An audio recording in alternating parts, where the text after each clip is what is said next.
Hi, this is Stacy with WTI. I love getting sweaters every fall. It's always nice to have a nice update to your wardrobe, don't you agree? This sweater from Shermie that I am wearing is not only super cute, but it's also really warm. The sweater is an acrylic blend, and as you can see, the fabric is pretty thick feeling despite not being a super bulky and heavy sweater. The funnest part about the sweater is the hearts.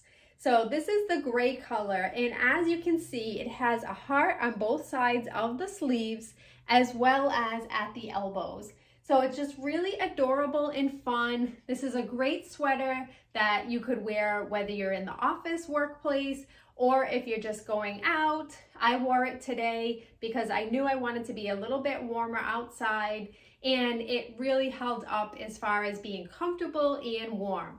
Today I'm wearing it with a skirt, but this dress would also look really cute with pants or jeans.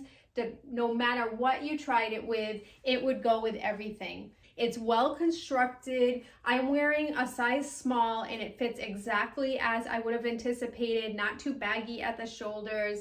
And overall, it just has a really nice fit with the hip length, and it's a really fun sweater as well. I love the design on it and also love that it's keeping me nice and warm, but that's just my point of view.